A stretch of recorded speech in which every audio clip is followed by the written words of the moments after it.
Welcome to this channel once again. Today it's another story, a story written by Sudha Murty. A very simple story and yet a touching one. Sudha Murty recollects her memories with her grandmother.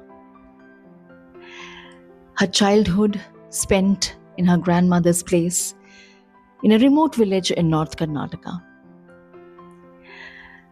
She remembers how the transport facilities were not that regular and therefore papers and weeklies and magazines often arrived late at their doorstep. Now, there was this very famous Kannada writer called Triveni who was coming up with a novel called Kashi Yatre. However, the story of Kashi Yatre came in episodes in one of the weeklies called Karmavira. It was a story of an elderly woman who was saving money to make a trip to Kashi. However, a neighbor orphan girl who fell in love and wanted to get married and who did not have the finances for the wedding was helped by this elderly woman. She donated her entire life savings for that girl to start a new life. So the story basically is about this elderly woman, and Sudha Murty's grandmother was so interested in this entire story that she waited eagerly every week for that particular weekly. Of course, she did not know to read and write, but she would ask somebody to read the story out for her, after which she would go to the village well and discuss the same story with her, with the other ladies out there. So this was her weekly routine. Now, one particular point of time in the novel, in the story, Sudha Murty plans to go with her cousins for a relative's wedding to the next village. And since the elders of the family insisted that they stay a few days more, she comes back only after a week and she finds her grandmother in tears. So she says, "Avva, what happened? What's the matter?" Avva just nodded and went about her work.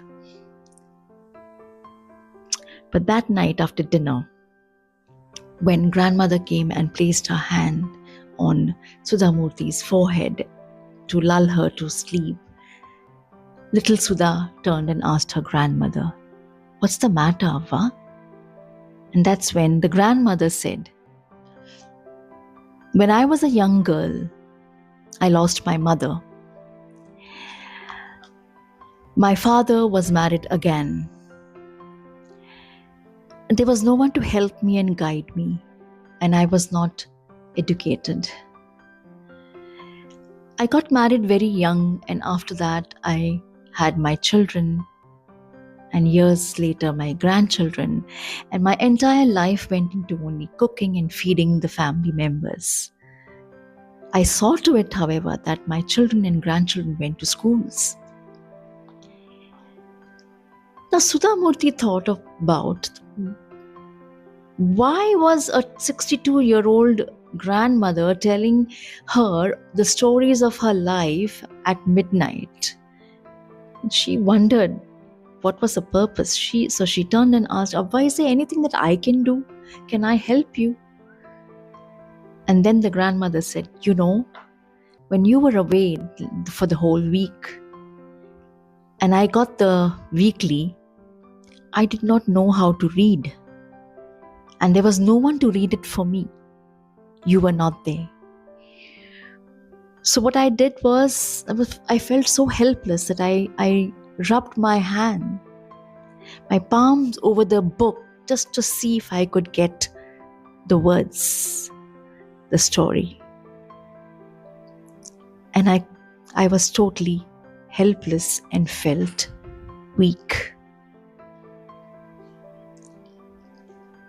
I would love to learn the Kannada alphabet if you can teach me." To which little Sudha laughed and said, "Why would a 62-year-old grandmother want to learn the Kannada alphabet? For what? You have all gray hair, you have your skin wrinkled, you are wearing spectacles, you're working whole day. Why would you want to learn the Kannada alphabet at this age? So even though little Sudha laughed it off, the grandmother was determined. She said, if you are determined to learn something, there should be no obstacle in the way. Nothing comes in the way. And so I am ready to learn this. Teach me. I'll keep a deadline for it. By Dashara time, I should be ready with my reading. And I will do a Saraswati Puja by that time. And so the next day, little Sudha became the teacher. And her first student in her life was her grandmother. She took up the job with full optimism. She taught her to read, to write, to recite. And she found that her grandmother was an excellent student. She did her homework every day. And with this kind of hard work, the grandmother readily learned the Kannada script. And by Dashara time, she was ready to be, qualified as a literate Kannada, person. Little Sudha was called on Dashara day to the puja room, and her grandmother made her sit on a stool. And she was gifted a frock material, and her grandmother touched her feet. And the little girl thought, why is an elderly woman touching a little girl's feet? So she asked, Avva, why do you do this? And grandmother said, you are my first guru. You've taught me so well. So this is in respect of that, to respect you as my teacher. Little Sudha got up from the stool and she said, now that you have finished learning how to read and write, let me also gift you something. So she gifted her the new copy of that novel Kashi Yatri, because by this time the novel was ready. The whole novel was as a whole book. So she said, this book is for you. And grandmother took the book. She read the title, she read the publisher's name, she read the author's name, and she started. And after this, little Sudha said, Avva, you have passed with flying colors. She knew that her student had passed. Now, what does this story teach us? It is a very touching story, especially for people who know what illiteracy can do to people. The very fact of being helpless, not knowing what to do when you really want to read something. And I'm not only talking about reading or writing, be it anything in life. If you and I are educated enough to help somebody who is ignorant and empower them, I think it doesn't cost us much. Let's keep aside all the commerce and the money and the trade. Let us just focus on being a positive influence to somebody else. On that note, thank you and bye-bye.